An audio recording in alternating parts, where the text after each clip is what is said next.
¿Ubican cuando Chappell Roan dice, soy la artista favorita de tu artista favorita? My name is Chappell Roan. I'm your favorite artist. Bueno, pues una de mis escritoras favoritas es Taylor Swift. Entonces yo quiero saber qué inspira a Taylor Swift. Entonces me di a la tarea de buscar las referencias literarias que hay en The Georgia Poets Department y leerlas y platicarte sobre ellas. Y entonces esta es la segunda parte de las referencias literarias en The Georgia Poets Department, y yo leyéndolas y yo platicándote de ellas. Y amigas, el día de hoy estamos en un jardín, porque vamos a hablar de El jardín secreto de Frances Hodgman. En la canción I Hate It Here, Taylor dice I hate it here so I will go to secret gardens in my mind, y hace referencia al libro El jardín secreto de Frances Hodgman. Incluso dice I read about it in a book when I was a precocious child. Leí acerca de eso en un libro cuando era una niña precoz, ¿no? El jardín secreto es un libro que la verdad me gustó mucho, me gustó un montón. Es de una niña inglesa pero que nació en India y que es como muy... O sea, nadie le hace caso, es muy triste la verdad como su situación, porque su familia no le hace caso y tiene como sirvientes y así, pero realmente nadie la pela.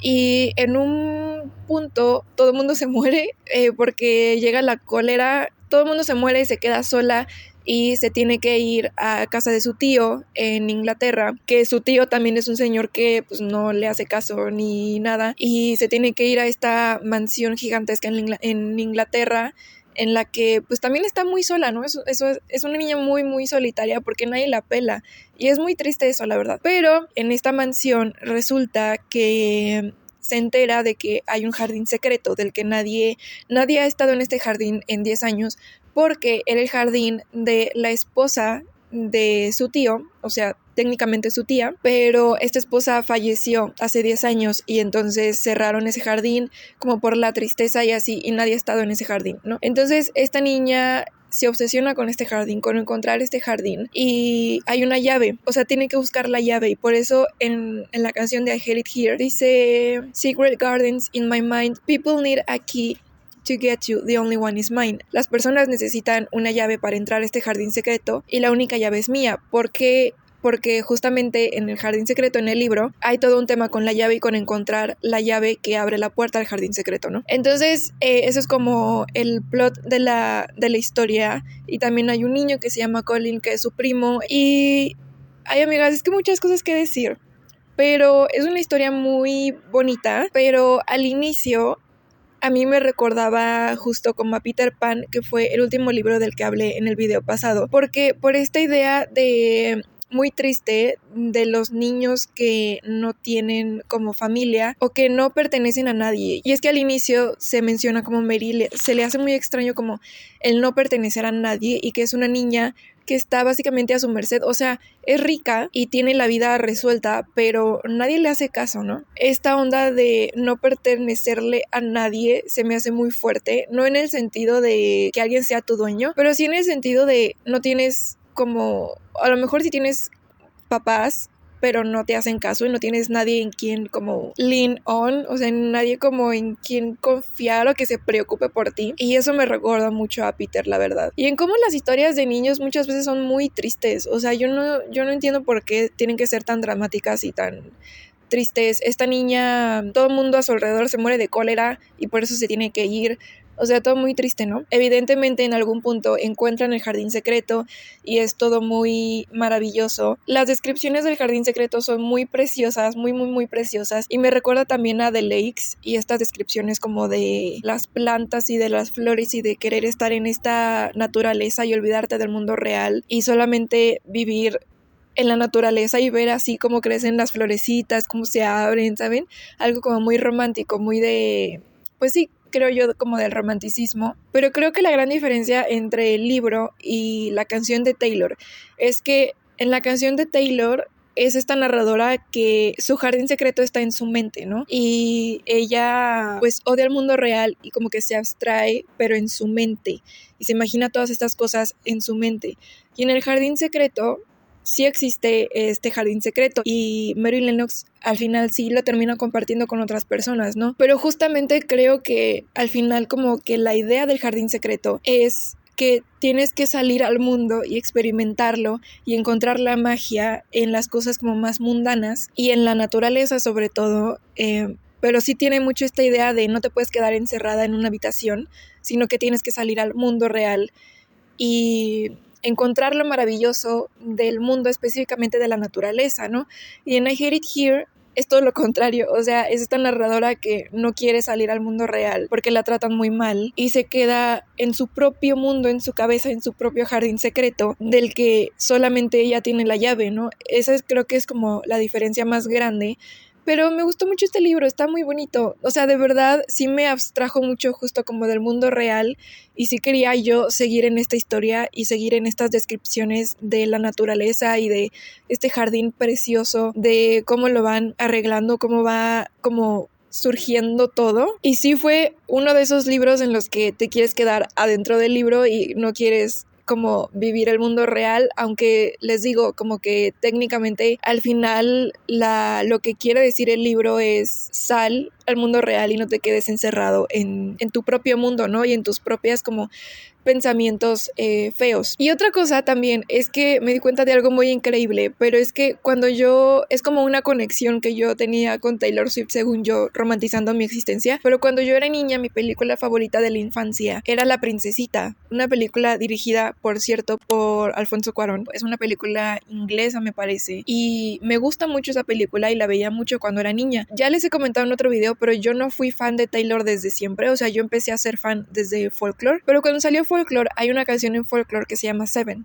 Y esa canción a mí siempre me recordaba a La Princesita. No porque fueran como historias iguales, pero no sé, como que las vibras y la nostalgia que me producía y así, me recordaba mucho a La Princesita, ¿no? Y luego, a la hora de leer este libro y de investigar sobre este libro y de investigar sobre esta escritora, me di cuenta de que es la misma escritora, o sea, La Princesita, la película de La Princesita, está basada en un libro que yo no sabía, que está escrito por la misma escritora del Jardín Secreto.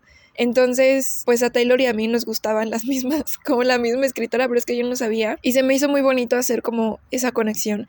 Y también eso creo que me dio más la idea o reafirma un poco mi idea de que la canción Seven de Taylor Swift también está basada en, no quiero decir específicamente una historia de esta escritora, pero sí en las historias y en la forma de narrar de Frances Hodgman. Entonces, bueno, se me hizo como muy bonito hacer esa conexión. Y pues nada, la verdad le di 5 estrellas a este libro. Me gustó mucho, mucho, mucho, mucho, mucho. Ahora solo quiero quedarme en el pasto, o sea, tirarme al pasto y observar así las nubes pasar y las florecitas y todo esto. Me gustó mucho, mucho este libro, la verdad. Pero bueno, ahora nos vamos a poner muy poéticas. Voy a leer escritores, autores románticos, poetas románticos, porque no sé si ustedes saben, pero la canción The Albatross de Taylor Swift, según medio he investigado, está basada, bueno, no está basada, pero la figura del albatros es una figura ya hecha que viene del romanticismo inglés, ¿no?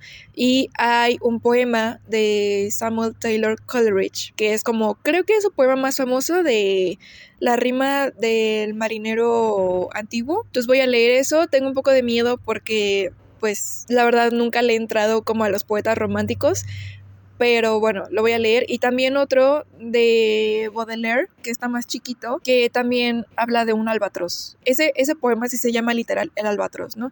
Entonces, pues ya les diré qué me pareció y qué onda con estos poetas y con la figura del albatros, porque creo que esa canción, la de The Albatross, es muy poética y creo que es más compleja de lo que las personas luego se imaginan.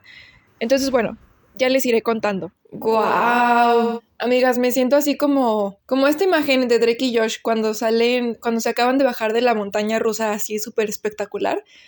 Así me siento. Ay, amigas, muchas cosas que decir, pero empecemos por el principio, a ver si puedo hacer sentido de todo esto que acabo de experimentar. La canción de Albatross, pienso yo que es como una canción súper poética. Probablemente, bueno, no probablemente, es una de las canciones más poéticas de Taylor Swift.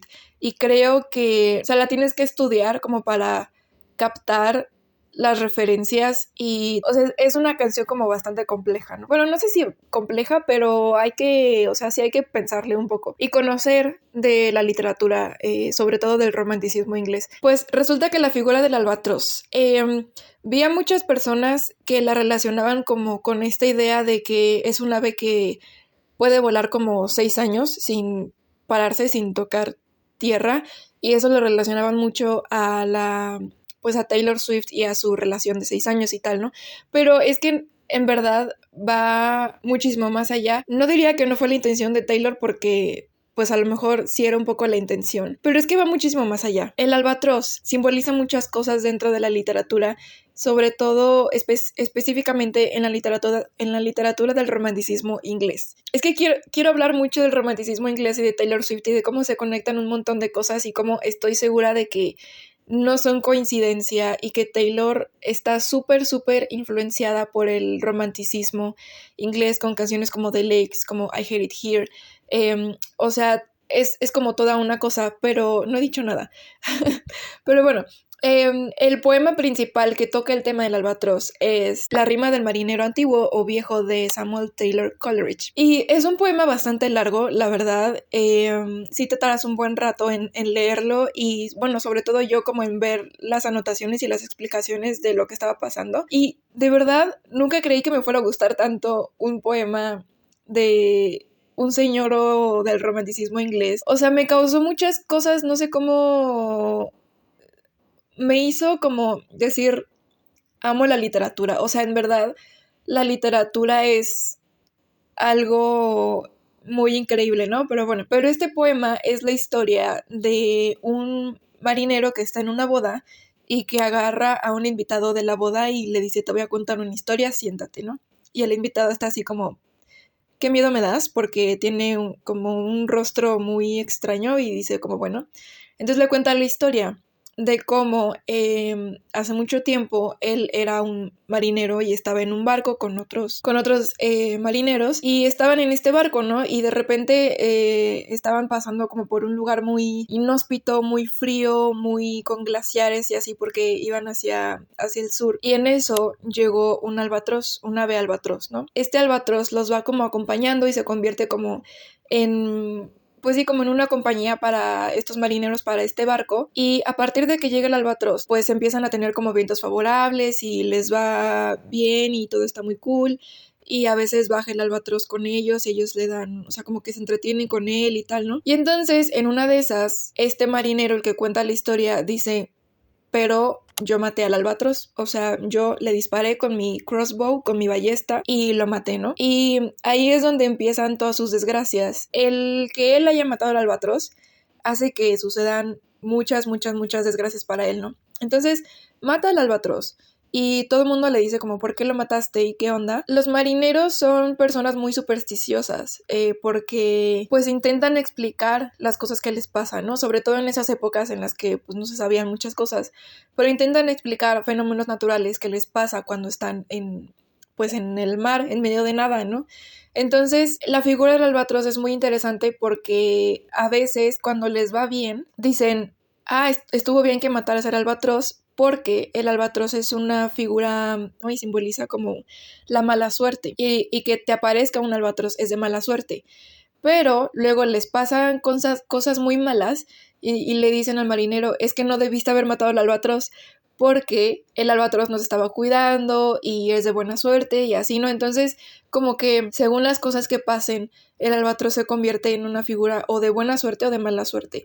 Pero en general, al final, o sea, realmente el marinero no debió matar al albatros, ¿no? Porque les empieza a ir muy, muy, muy mal y todo se empieza a poner muy denso. Bueno, pasan muchas cosas, es también un poema muy gótico porque al final de cuentas el romanticismo inglés también, pues, es como el pic de lo gótico, ¿no? Es como una característica del romanticismo y pasan cosas como muy extrañas, como muy sombrías y mi parte favorita no tiene tanto que ver con el albatros como tal, pero mi parte favorita es una parte muy rara. Amigas, salen zombies. O sea, no dice así literal zombies. No sé si existía la palabra zombie en esas épocas. Pero, o sea, para que entiendan el nivel de cosas extrañas que empiezan a pasar, ¿no? Entonces, mi parte favorita es una parte que se me hace muy interesante, muy loca y muy chida. ¿Qué pasa? y todas las desgracias es que el barco se queda completamente quieto y ya no tiene ningún viento ni nada, entonces si no hay viento pues no puedes navegar, ¿no? Y el barco se queda así completamente quieto y de hecho hace un símil como si el barco fuera una pintura, ¿no?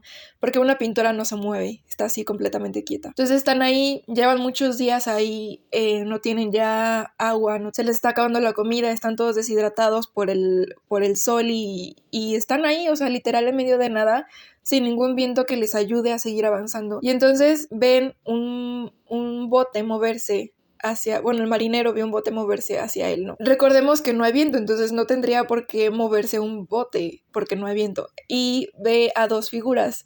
Una era la muerte y otra era la describe como una mujer extraña, con los labios pintados de rojo, con el cabello rubio y rizado. Resulta que es la muerte en vida. O sea, tienes a dos figuras, ¿no? La muerte como tal, la muerte física, digamos, y la muerte en vida, que es esta idea de no mueres físicamente, pero pues estás muerto en vida, o sea, tienes una vida muy miserable, hasta prefieres estar muerto físicamente a estar muerto en vida porque pues es como más terror, ¿no? Y solo es sufrimiento. Entonces, están estas dos personificaciones, y están decidiendo el destino del marinero que mató al albatros. Y entonces lo que hacen es tirar los dados, juegan a los dados entre las dos para saber si este marinero se va a morir físicamente o si va a quedar muerto en vida. Y resulta que gana la muerte en vida, entonces el marinero está destinado a quedar muerto en vida, ¿no? Y es súper creepy también porque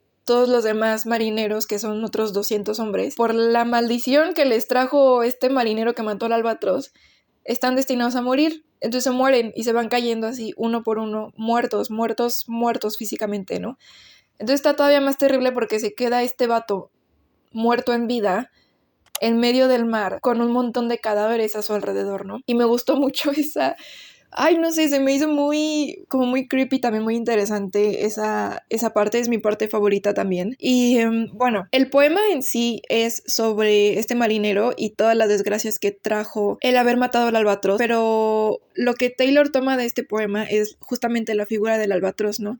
Y fíjense cómo es interesante que según se vea, es de buena suerte o de mala suerte, así como en la canción de The Albatross, todo el mundo dice, es que ella es de mala suerte. También en el poema de Coleridge, o sea, hay muchos símbolos cristianos y muchas cosas que referencian a la religión, y el albatros, pues tú te das cuenta en algún punto de que también es como una representación, un símbolo de Cristo, porque está así. Porque cuando el marinero mata al albatros y todo el mundo lo odia porque trajo las desgracias por haber matado al albatros, con la ballesta en inglés es crossbow, y esto es importante, así se llama, crossbow, la ballesta con la que lo mata, ¿no?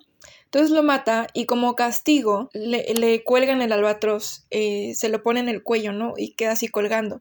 Entonces el albatros también es un símbolo como de Cristo, y es como la cruz, porque si tú pones el albatros así colgando, pues está así haciendo la cruz, ¿no? Y no solo eso, sino que en inglés cruz es cross, ¿no? Este hombre mató al albatros con su crossbow, con la ballesta, pero también es ahí un juego de palabras, el cross, que la mató con el crossbow, y el albatros se convierte en en vez de tener la cruz, como un collar de una cruz, tiene el albatros, que le recuerda constantemente lo que hizo. Y en la canción de Taylor dice, cross your thoughtless heart, y me parece muy increíble. Si es esa la relación que está haciendo, la verdad es que Taylor tiene un nivel de inteligencia, o sea, ya lo sabemos, pero también es un juego de palabras, ¿no? Es cross your thoughtless heart. Cross your heart es hacer esto, ¿no? Como persignarse, porque dibujas una cruz en tu corazón, ¿no? Cross your thoughtless heart. Thoughtless. Este marinero mató al albatros porque se le hizo fácil, o sea, thoughtless es como sin pensarlo, o sea, o como me vale o no me importa, ¿no? Thoughtless. El marinero fue thoughtless. Mató al albatros porque quiso, o sea, porque pudo, porque lo vio ahí, y además no es que haya sido un accidente, sino que fue una decisión muy predeterminada porque pues tienes que apuntar y tal, ¿no? O sea, no fue un accidente, y eso fue lo que le trajo todas las desgracias. Se me hace muy increíble esta relación de esta frase, bueno, de toda la figura del albatros, ¿no? De esta frase de cross your thoughtless heart, cross, la figura de la cruz, el albatros como Cristo crucificado, y el juego de palabras con crossbow, la ballesta con la que lo mata. Y la imagen de este marinero con el albatros colgada como si fuera una cruz. O sea, de verdad, un nivel de relaciones así muy, muy intenso, muy interesante, y hay muchas cosas y quiero, o sea, tendría que sentarme como muy bien y analizarlo muy bien y todo. Pero bueno, eso es en general, o sea, esa es la figura del albatros, ¿no? Que no estoy segura, no soy experta en literatura inglesa romántica, pero no sé si Coleridge fue el primero que utilizó al albatros como este símbolo de muchas cosas, pero después Charles Baudelaire, tiene un poema que justamente se llama El albatros, y aunque sí creo que cuando se habla del albatros se piensa primeramente en Coleridge y este poema del marinero. Hablando de la canción de Taylor, también creo que el poema de Baudelaire tiene mucho que ver y que también se inspiró en él, porque en el poema de Baudelaire el albatros es el poeta, y al final del poema lo dice, o sea que está comparando el albatros con un poeta, ¿no? Y ese poema está bastante chiquito, es como unos marineros estaban en su bote en el barco y por diversión agarran a un albatros, ¿no? No sé si lo matan o nomás como que lo atrapan o así, y nada más es como por diversión, y lo tienen ahí, y esta ave que estaba así volando encima de todos, cuidándolos, y que es como esta cosa muy hermosa. Cuando lo agarran y ya lo traen, la descripción es muy burlesca de esta ave hermosa, y dice que está horrible y que está gigantesca y que como muy payasa, ¿no? Resulta que en este poema la figura del albatros, como la figura del poeta, es la idea de que, una idea muy pretenciosa, la verdad, de que los poetas son como estas personas que viven como muy outcast, como muy fuera de la sociedad, y que ven cosas que las personas normales no pueden ver. Y es, o sea, esta idea del albatros volando por encima de esta verticalidad, o sea, tiene que ver con eso, ¿no? Con el poeta que vive como fuera de la sociedad común, y que cuando tiene que estar en la sociedad, cuando tiene que estar como entre todos los demás mortales, esta gente como, pues como horrible y que no ve la belleza de la vida y no tiene esta sensibilidad que tienen los poetas, justamente ahí los poetas pierden su belleza, ¿no? Y pierden la genialidad que tienen, ¿no? A la sociedad no dejarlo ser. O sea, es una crítica de cómo la sociedad no deja ser a los artistas y a los poetas como genios, y como toda una situación así, ¿no? Pero pues que es Taylor Swift, es una poeta, ¿no? Y ya se ha visto mucho cómo habla de esta idea de no pertenecer y de querer estar como en su propio mundo, ¿no?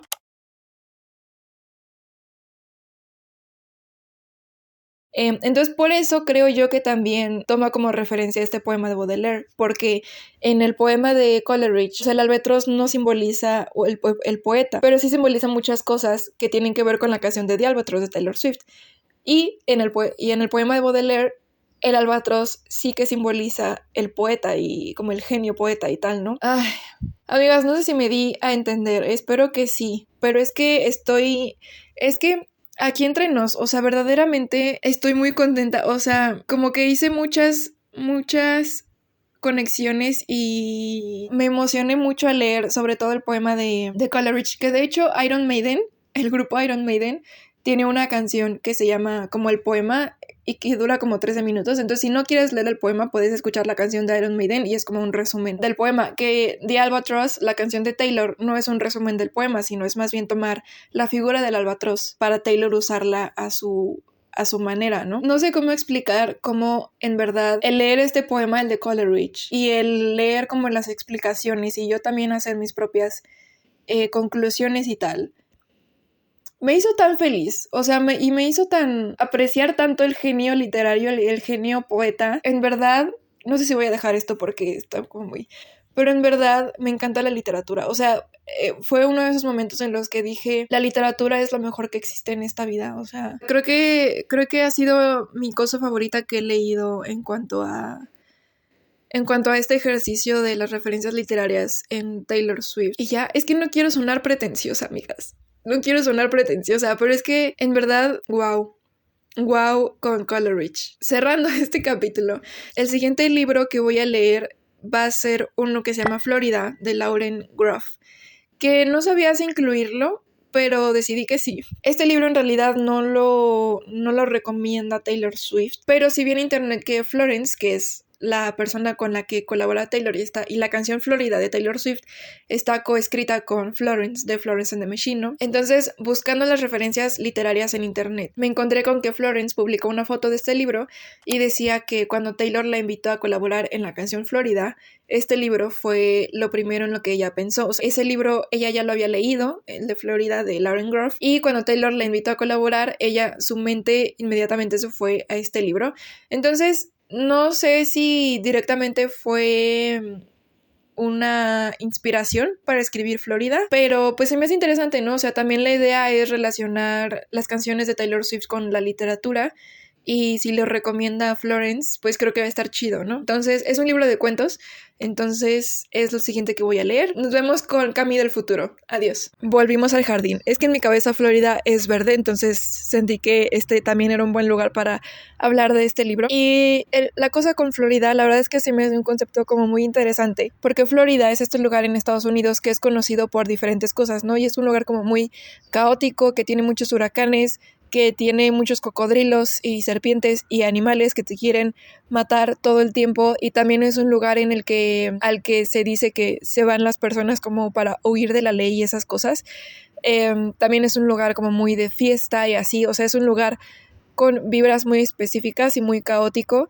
Entonces, lo que hace Taylor en la canción de Florida y lo que hace Lauren Groff en este libro de cuentos es agarrar ese concepto de Florida, o como, es que no sé cómo explicarlo, pero como esas vibras de la idea de Florida, para hablar también de personas y de lo que sucede en sus vidas. Entonces, una persona puede ser Florida, por ejemplo, puede tener como muchos huracanes, puede tener con muchos conflictos y así, y puede estar llena de fantasmas y tal, ¿no?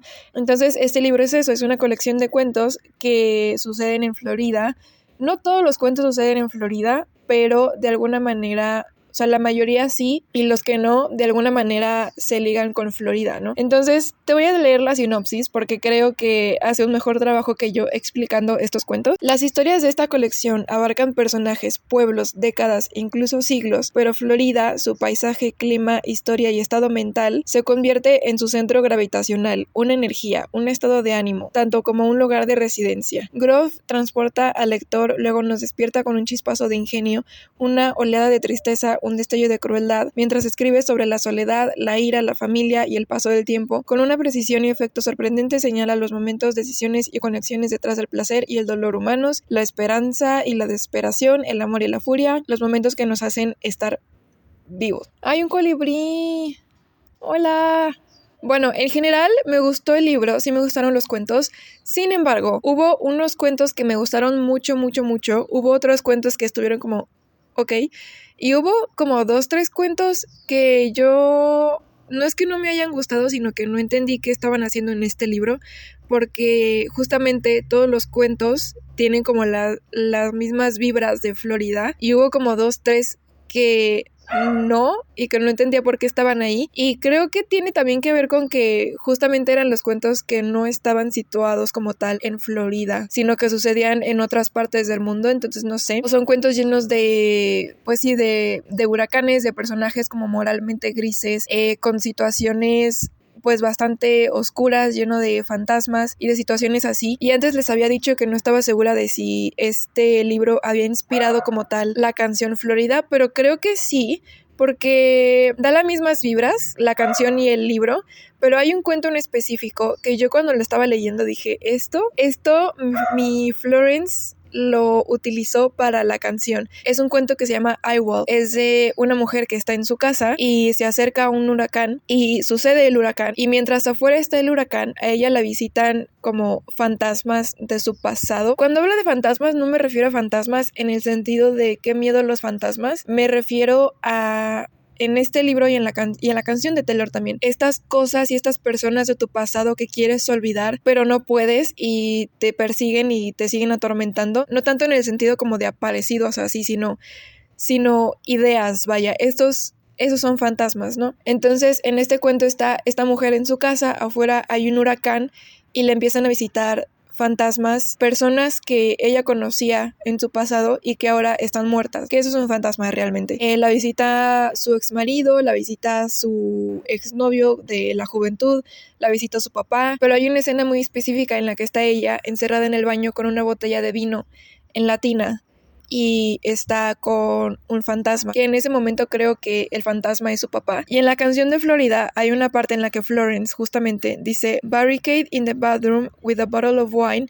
Well, me and my ghost will have a hell of a time." Barricada, encerrada en el baño con una botella de vino. Bueno, mi fantasma y yo tenemos como un gran momento, ¿no? Y the hurricane with my name when it came. Hay una tormenta, hay un huracán en ese momento. Entonces, yo creo que ese cuento específicamente sí ayudó a Florence a escribir con Taylor Florida. Y pues igual hay muchas infidelidades, well, my cheating husband disappeared, ¿saben? O sea, sí veo cómo se relacionan tanto el libro como la canción. Nunca lo había pensado, pero sí me parece muy interesante ese concepto de Florida. No sé si haya otro lugar que tenga como la misma... Por ejemplo, París es como famosamente la ciudad del amor, ¿no?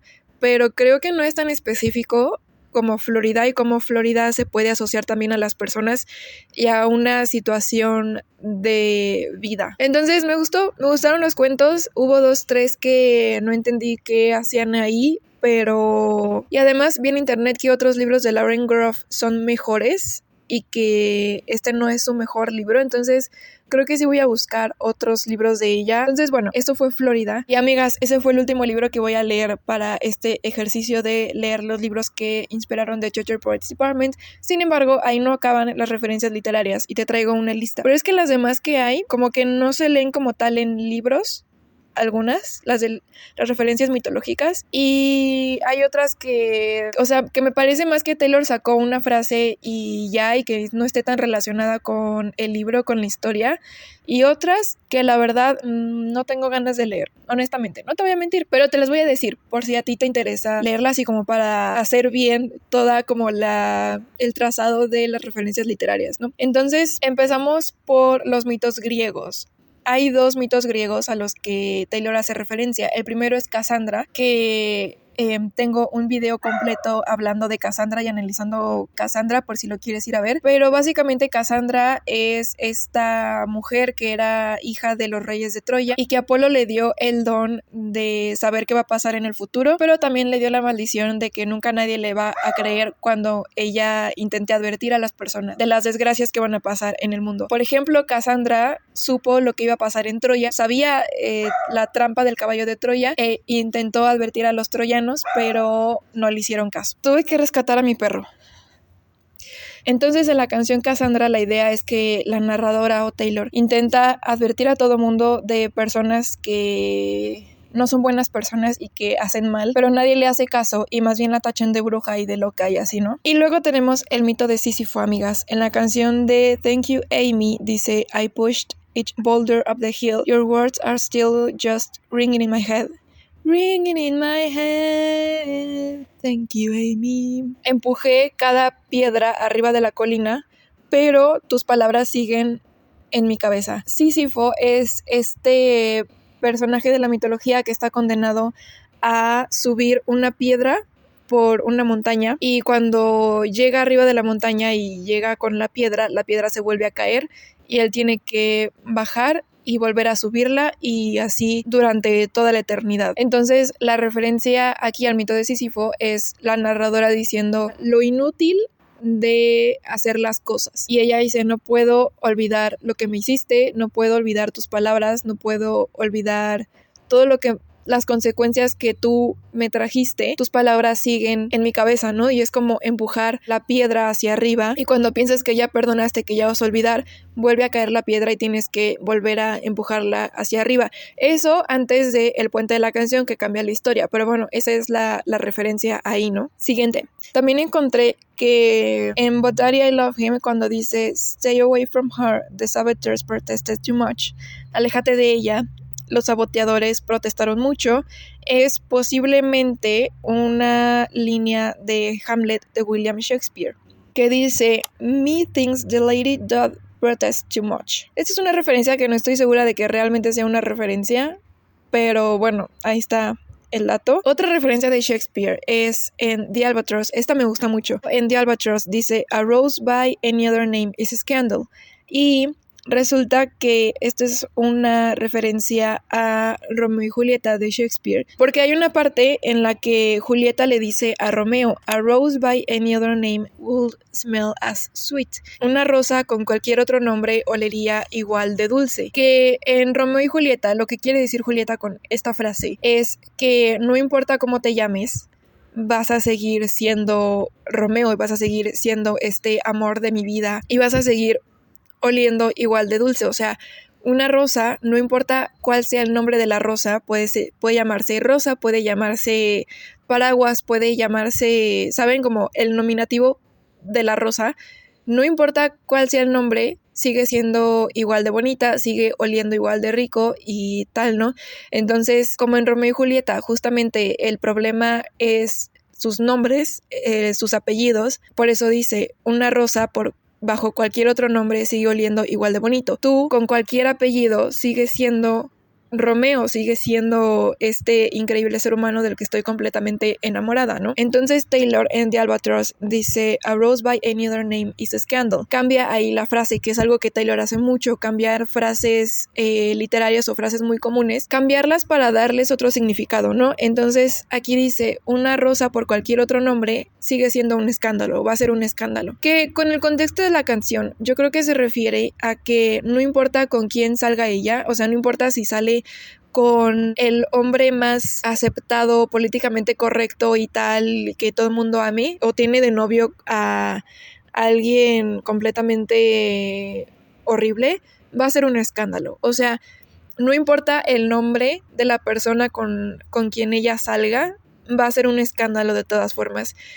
Y eso se me hace muy cool. O sea, me gusta mucho esa referencia literaria y ese twist, pues ese cambio. La penúltima referencia literaria que les traigo es sobre The Voltaire, la canción The Voltaire. Encontré que hay una serie de libros de una escritora llamada Nancy Mitford en las que la mamá de la protagonista salta de un matrimonio a otro y tiene como muchos matrimonios y entonces la gente la llama The Voltaire porque salta de un matrimonio a otro, dejando atrás a su propia hija, ¿no? La verdad, o sea, sí me parece que sí sea una referencia literaria y que a lo mejor Taylor muy probablemente sí sacó esta idea de esta serie de novelas, pero no tengo ganas de leerlas, o sea, no me llaman la atención, entonces pues ahí está el dato si te interesa. Y por último, pero no menos importante, tenemos la Biblia. Uno de mis temas favoritos que siempre se los digo y nunca hago el análisis. Las referencias religiosas en Taylor Swift y que tienen que ver con la sexualidad es un tema que me apasiona mucho, que me gusta mucho. Yo